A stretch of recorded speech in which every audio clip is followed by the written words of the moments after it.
Hello my dear students. आपके अपने YouTube channel Jharkhand education में आपका स्वागत है।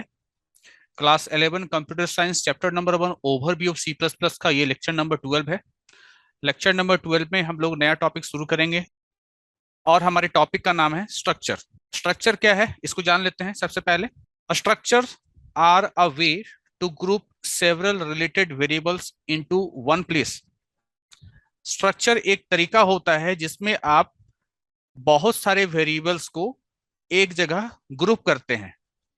ये जितने भी वेरिएबल्स होंगे वे आपस में जुड़े हुए होंगे, यानी इन सारे वेरिएबल्स का आपस में किसी ना किसी प्रकार से क्या कह सकते हैं, इनका इन वेरिएबल्स का आपस में रिलेशनशिप होता है। ठीक है, तो आपस में रिलेटेड वेरिएबल का जो ग्रुप होता है उसको हम लोग क्या कहते हैं, उसको हम लोग स्ट्रक्चर बोलते हैं।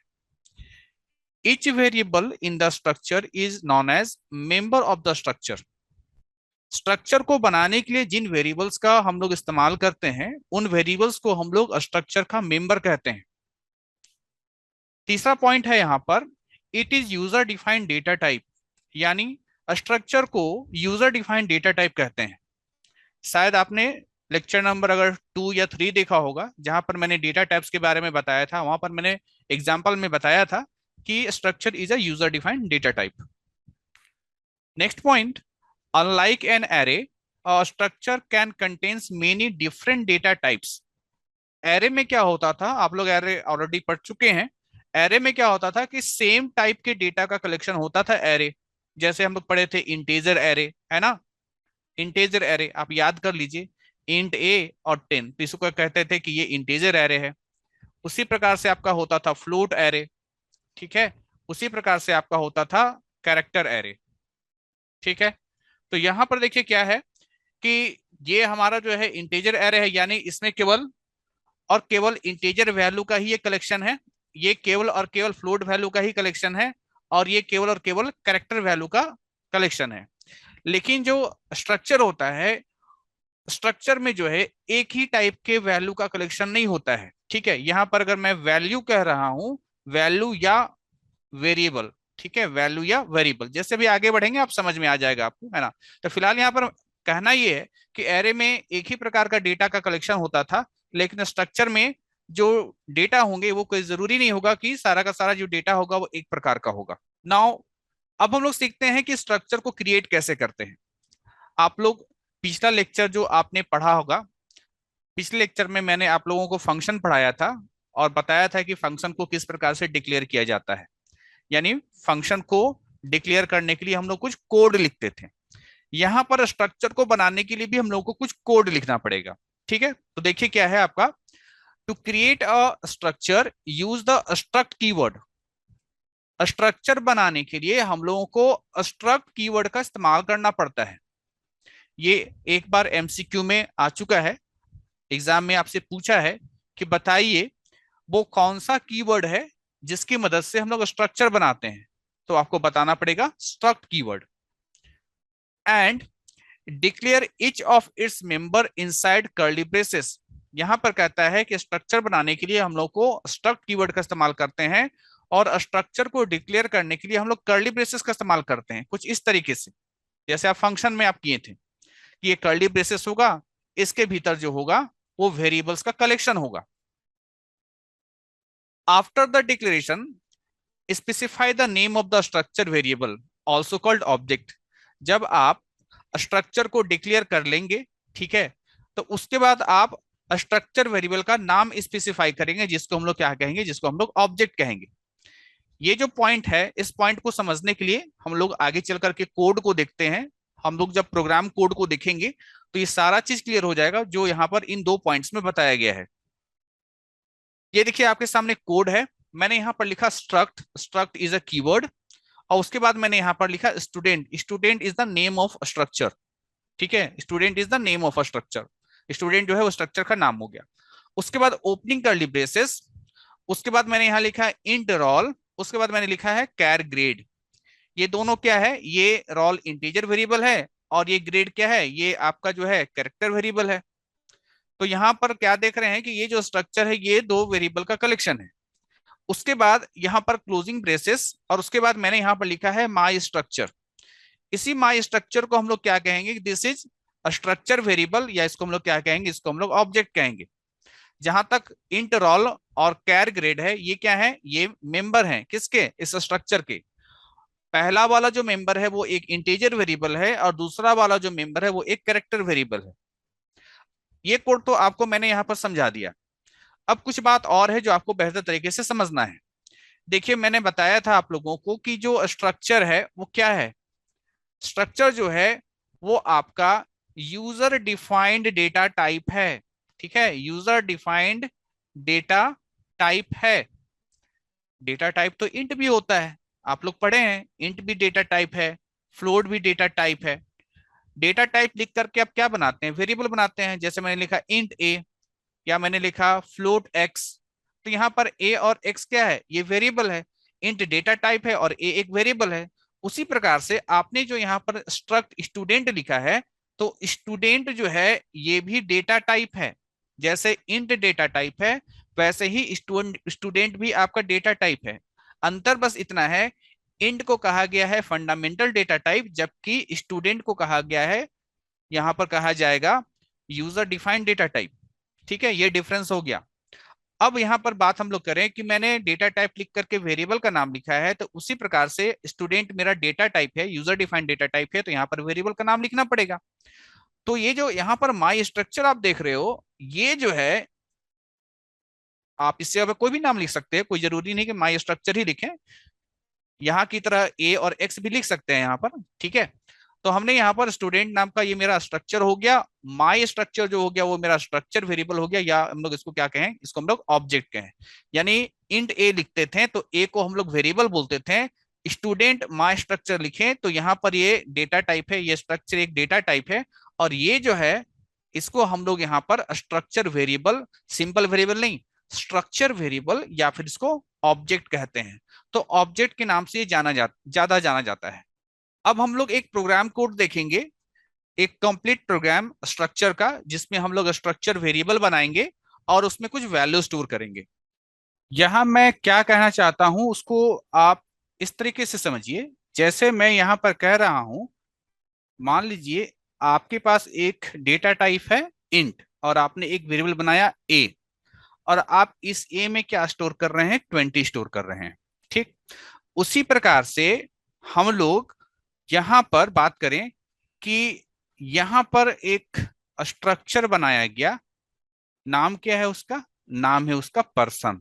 ठीक, अब जिस प्रकार से इंट एक क्या है, इंट एक डेटा टाइप है।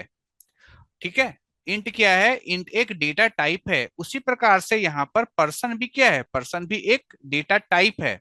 ठीक है, पर्सन भी क्या है, पर्सन भी एक डेटा टाइप है। जिस प्रकार से आपने इंट डेटा टाइप लिख करके ए नाम का वेरिएबल बनाया, उसी प्रकार से मैं यहाँ पर पर्सन, जो मेरा स्ट्रक्चर है, जो कि मेरा डेटा टाइप है, यहाँ पर हम लोग वेरिएबल बना रहे हैं, मान लीजिए P1 नाम का। ठीक है, आप इसको जो है मैच कराइए। Int is a data type, person is a data type. क्यों, पर्सन एक स्ट्रक्चर है और स्ट्रक्चर को यूजर डिफाइंड डेटा टाइप कहा गया है। ए इज ए वेरिएबल, ठीक है, इंटीजर वेरिएबल। तो P1 क्या है, P1 भी वेरिएबल है, किसका, पर्सन डेटा टाइप का।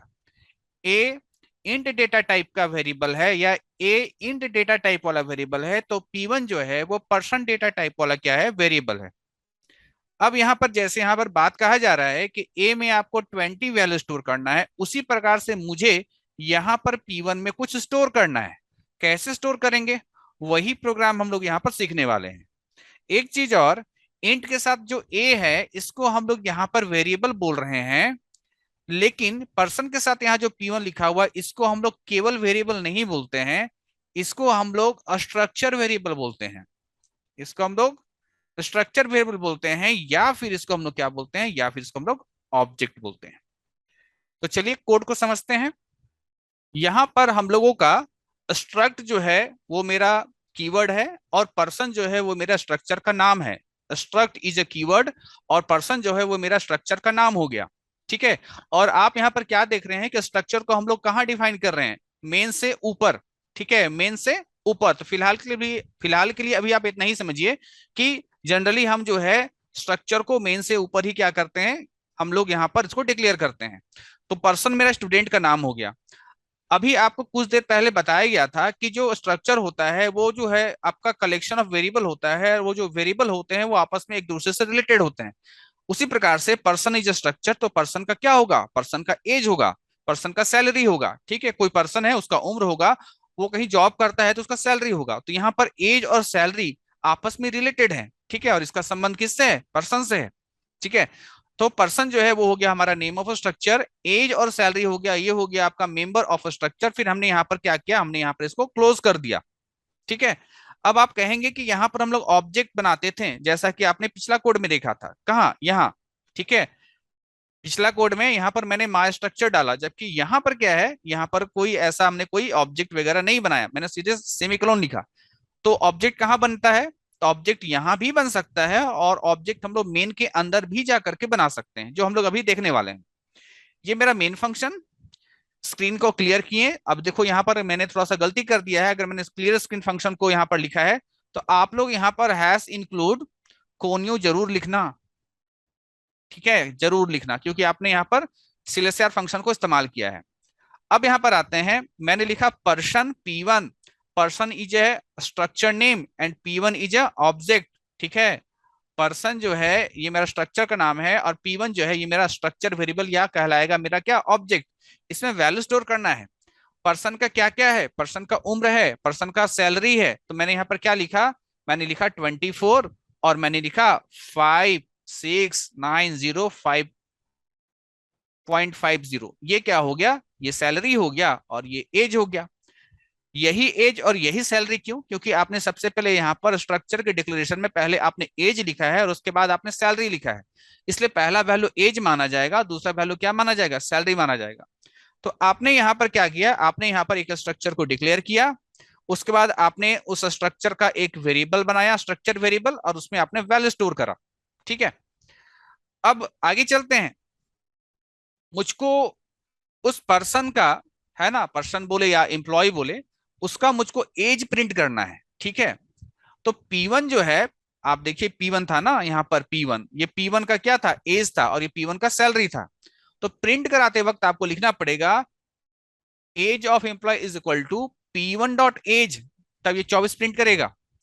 और C out salary of employ, तो P1 डॉट सैलरी, तो P1 डॉट सैलरी करेंगे तो आपका ये जो वैल्यू है ना, 569050। ठीक है, 5690 और 50, ये प्रिंट करेगा इसके जगह पर। तो यहां पर एक छोटा सा चीज आपको ध्यान रखना है कि अगर आपसे कोई पूछता है कि स्ट्रक्चर के मेंबर को कैसे एक्सेस करते हैं, ठीक है, how access structure member, structure के मेंबर को एक्सेस कैसे करते हैं, तो इसका आंसर बताइएगा, यूजिंग डॉट ऑपरेटर। ठीक है, डॉट ऑपरेटर की मदद से। देखिए मैंने लिखा P1 डॉट एज। ठीक है, तो P1 जो मेरा पर्सन है उसका एज प्रिंट करो, P1 डॉट सैलरी, P1 जो मेरा पर्सन है उसका सैलरी प्रिंट करो। ठीक है, तो ये है आपका एक कंप्लीट प्रोग्राम आपके स्ट्रक्चर को लेकर के।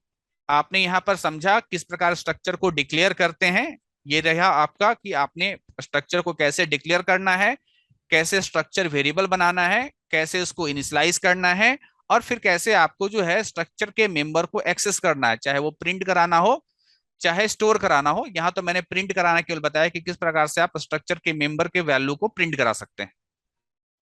ये जो मैंने यहां पर बताया कि how access structure member, how access structure member, ठीक है, ये एक बार जो है आपके एमसीक्यू में आ चुका है, एग्जाम में एमसीक्यू में पूछ चुका है। तो आपको वहां पर ऑप्शन क्या बताना था कि स्ट्रक्चर के मेंबर को हम लोग डॉट ऑपरेटर के द्वारा क्या करते हैं, एक्सेस करते हैं। Now next topic, copy structure. देखिए कॉपी स्ट्रक्चर के बारे में क्या कह रहा है कि we can copy the member of one structure. Member तो समझ में आ ही रहा होगा आपको, स्ट्रक्चर के अंदर जो वेरिएबल्स होता है ना, स्ट्रक्चर जब डिक्लेयर करते हैं, जैसे मैं यहाँ पर स्ट्रक्चर डिक्लेयर कर रहा हूँ, इसके अंदर जो वेरिएबल है उसको हम लोग क्या कहेंगे, उसको मेंबर कहेंगे।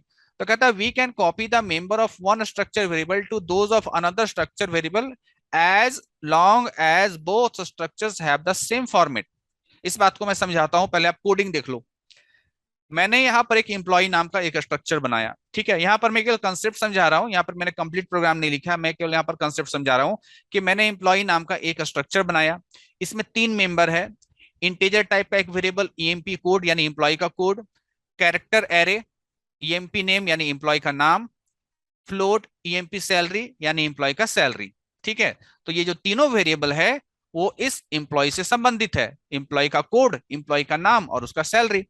यहां पर स्ट्रक्चर का डिक्लेरेशन बंद हुआ, मेन फंक्शन लिखा, मेन फंक्शन लिखने के बाद मैंने लिखा स्ट्रक्चर का नाम एम्प्लॉय ईएमपी1। ईएमपी1 क्या है? ईएमपी1 एक ऑब्जेक्ट है, यानी ये एक एम्प्लॉय है, ठीक है। ये क्या है? ये एक एम्प्लॉय है। अगर ईएमपी1 एक एम्प्लॉय है तो उसका एम्प्लॉय कोड होगा, उसका नाम होगा और उसका क्या होगा? उसका सैलरी होगा। तो मैंने यहां पर इसको इस तरीके से इनिशियलाइज किया है, इज इक्वल टू एरे की तरह ही होता है ना, कर्ली ब्रेसेस में मैंने लिखा 100, ये होगा एम्प्लॉय का कोड, कॉमा ईएमपी नेम, ठीक है। ये कैरेक्टर एरे है, तो कैरेक्टर एरे में मैंने क्या लिखा डबल कोट्स के अंदर? मिस्टर अजीत सिंह, ठीक है। ये हो जाएगा एम्प्लॉय का नाम, है ना। और उसके बाद है 12,500, ये हो जाएगा सैलरी, ठीक है।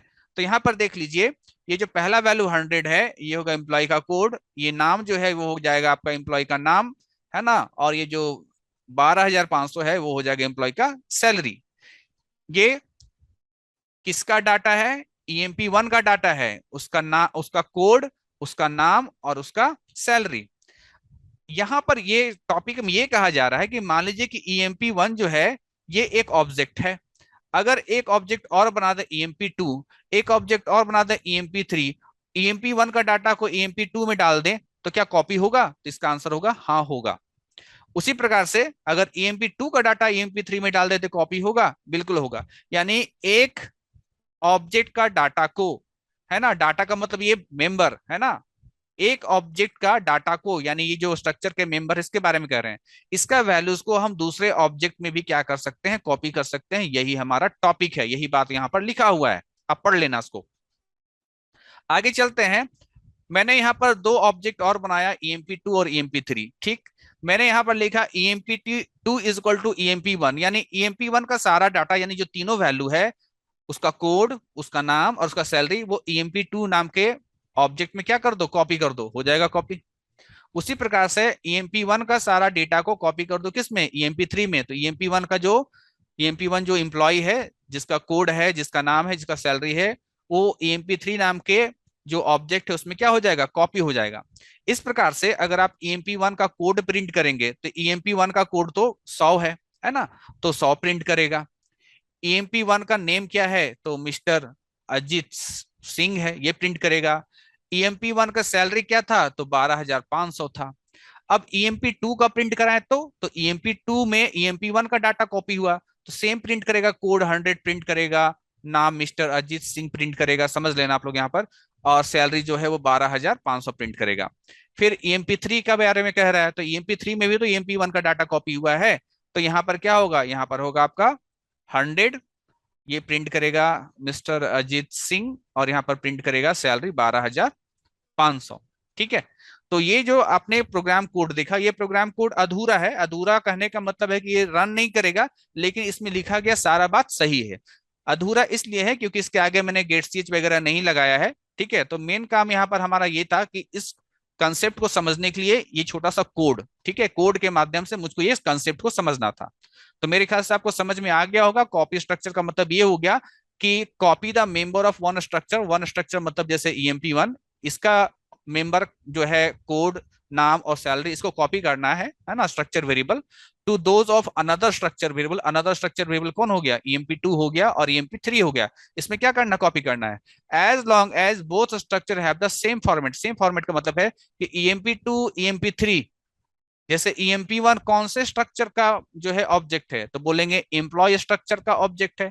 तो ईएमपी2 ईएमपी3 भी जो है एम्प्लॉय स्ट्रक्चर के ही ऑब्जेक्ट होने चाहिए, ये यहाँ पर कह रहा है। इस यहाँ पर कहने का मतलब सेम फॉर्मेट का मतलब यही हो गया, ठीक है, कि ये जितने भी आपके ऑब्जेक्ट होने चाहिए सभी सेम, है ना, सभी सेम स्ट्रक्चर के ऑब्जेक्ट होने चाहिए, तभी एक ऑब्जेक्ट का वैल्यू को दूसरे ऑब्जेक्ट में, तीसरे ऑब्जेक्ट में हम कॉपी कर सकते हैं।